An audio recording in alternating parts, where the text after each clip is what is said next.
Good morning, good morning, good morning. Welcome to Walking Through Glass, the podcast with your host, Dr. Dina C. Brown.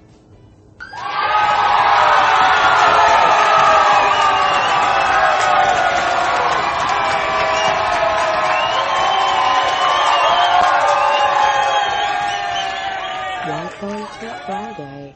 It is what I call our Fearless Friday, which aligns itself to really our focus for the week, which is all about courage. Having the courage to be happy is what we're going to talk about today. The courage to be happy. Well, we're going to start our courageous happiness journey with some breath. So I want you to take a moment and inhale and exhale. Doesn't that feel good? So good that I'm going to ask you to just do it one more time. Inhale. And exhale. You see, it takes courage. It takes courage to pause. It takes courage to have a moment for yourself to do something that actually makes you feel good. And that's what I deem the courage to be happy. In the face of others who are so busy and caught up in the rat race that just taking a moment to breathe is something of a challenge, is something that is, something alien and foreign. But, I'm a firm believer that happiness is a choice. Happiness is a choice. And I choose to be happy. And oftentimes, it takes courage to be happy in the face of so many naysayers and so many other people that you tell them something good and they tell you 5 things that are bad.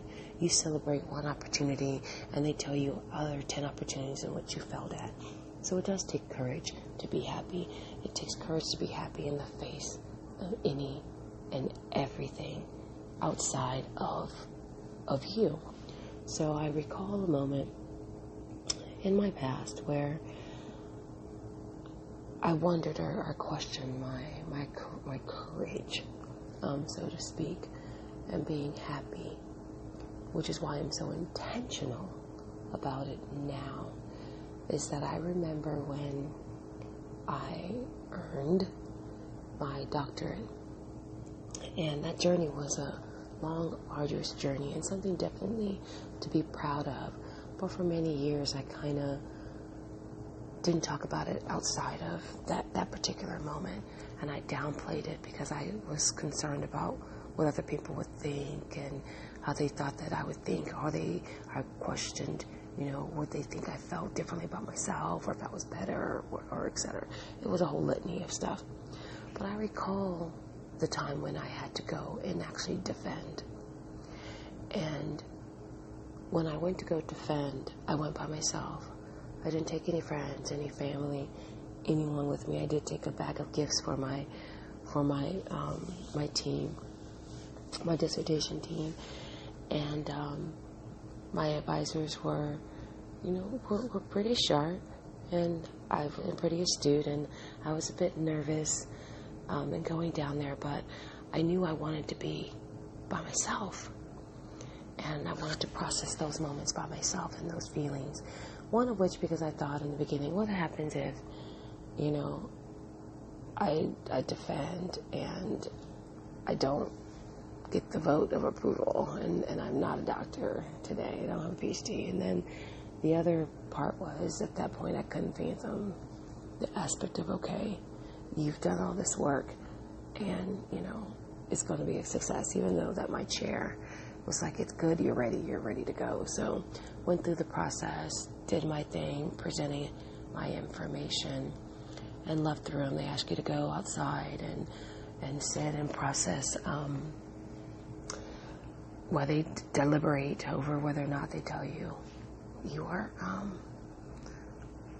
PhD or not. And it's a very stressful time, but you feel kind of helpless at the same time, excited.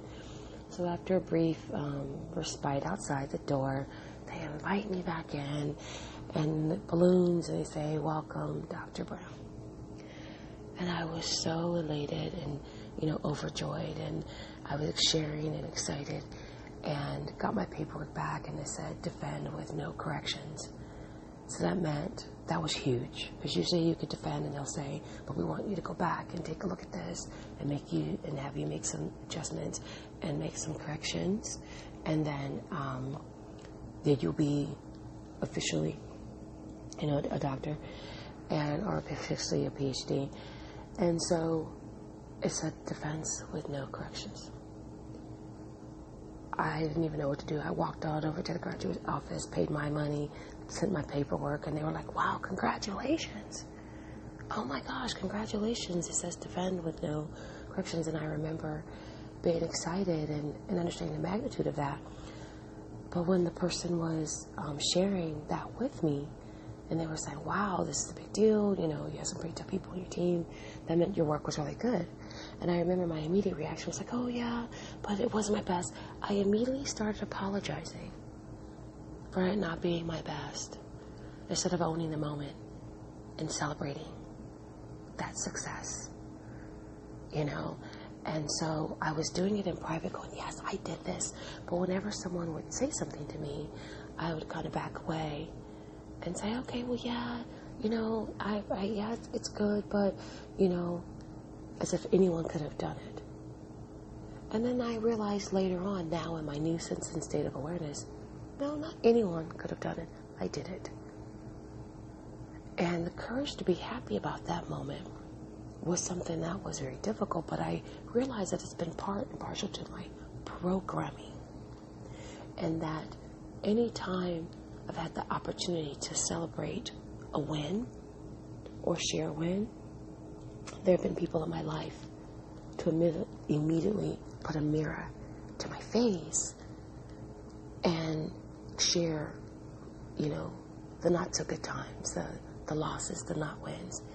And for me to have the courage to be happy in spite of what they were saying was difficult. And early on, I wasn't mature enough in a conscious level to be able to deal with that kind of feedback and that emotional wrestle and tussle. And so what I did is I shrank. And so I celebrated my wins internally, but externally, I just kind of downplayed any opportunities. So from the moment of walking over to the graduate office and handing in my paperwork and handing over my money, after the years of hard work, the money I've invested, the time, the energy, the blood, sweat, and tears, and this great achievement, where I couldn't celebrate openly with that person, I celebrated inwardly. And then when I made my first phone call to my then husband at the time to say I did it, and then I called my family that I did it. But when I looked around, I was in Mississippi because I got my PhD from the University of Southern Mississippi. I looked around and I was all alone, by myself, in this town that I did spend a couple of summers in doing work, but I was by myself. So I went back to my hotel. I sat there, took myself out to eat, and I sat there alone, celebrating alone. And I think back now going, not because I regret those moments, because it was a decision that I made, but I began to look at my programming. Why did I feel the necessity, the need to be alone? For whether I was happy or whether I wasn't going to be happy. Where did that come from? And how can I begin to unravel and deprogram that belief system that I wasn't worthy for someone to take their time to be there with me, to share in this moment, whether it was a win or whether it was an opportunity for growth. Because that's really what it was about.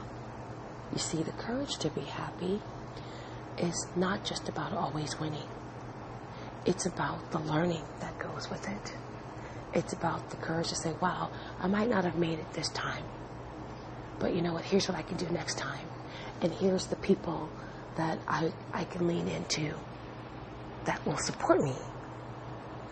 And not tell me what I want to hear, but tell me what I need to hear so that I could keep moving.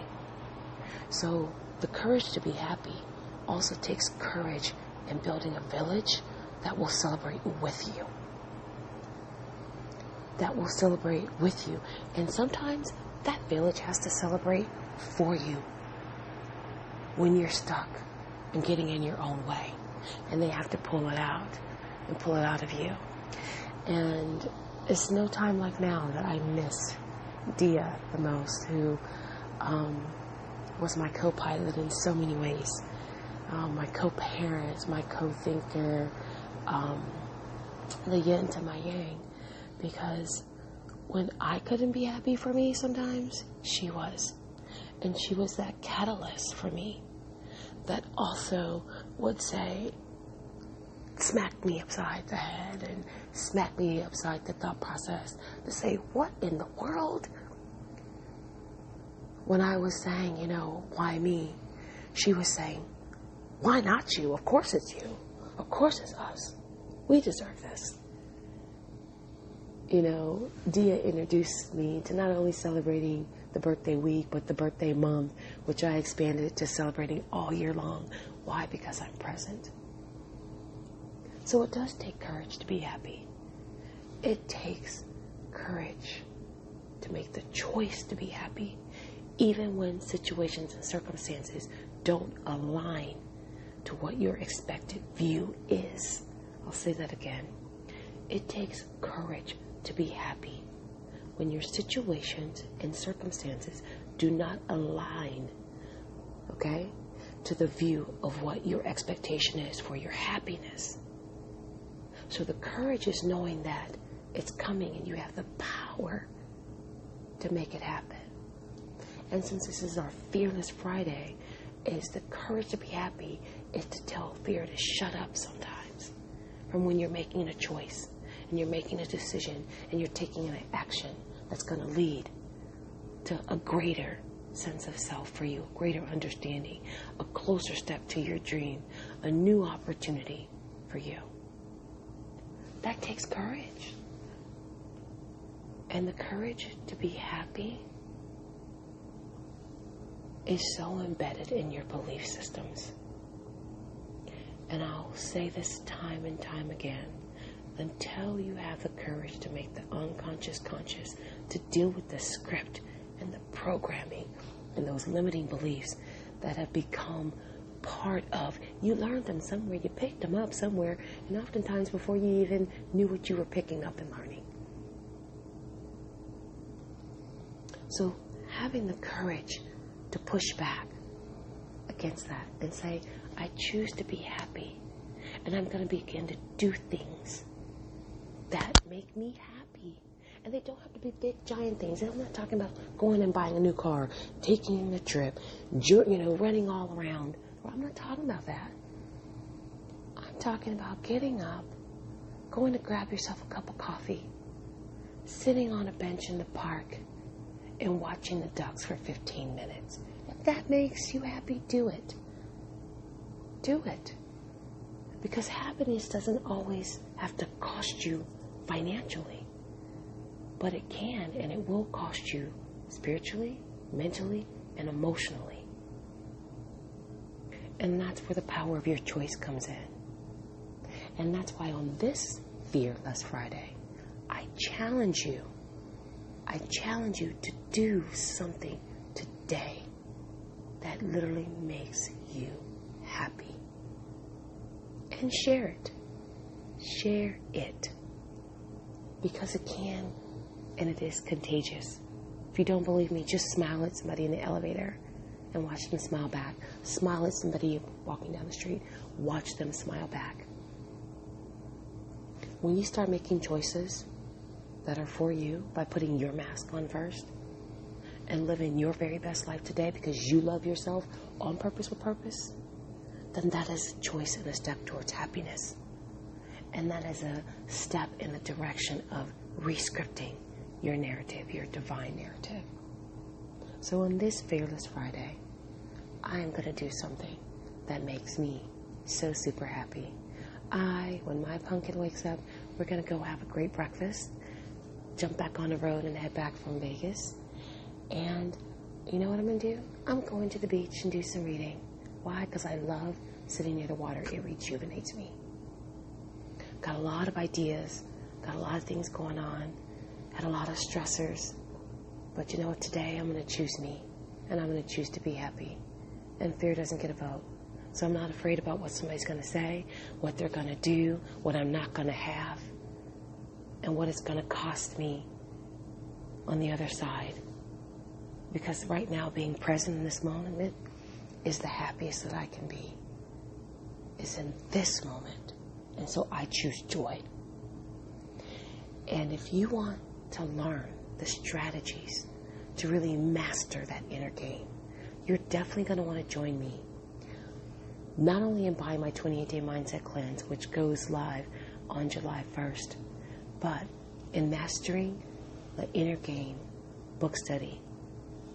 Because it is a strategy, it's a choice, it's intentionality involved with it. So definitely look for the details. And don't forget to do something today that makes you happy. And would make me even happier if you shared this podcast with your friends, favorites, uncles, and they can listen on iTunes, Spotify, Google Music Play, Stitcher. Just Google it. Didn't even go to my YouTube channel, Dr. Dina Speaks, and catch it there for all your YouTubers out there.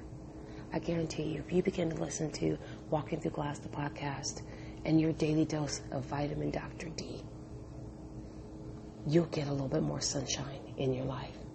So someone had to ask me, why do you say your daily dose of vitamin Dr. D? So I did a little bit of lessoning on what does vitamin D do. It helps you process sunlight. It helps you choose the joy. It helps you bring that little bit more light into your life to help you thrive. So have a great day, a phenomenal Friday. Remember to fear less and to be courageous about your happiness, because it takes that to live your life on purpose with purpose. So if you're going to do it, definitely do it unapologetically. Have a great day.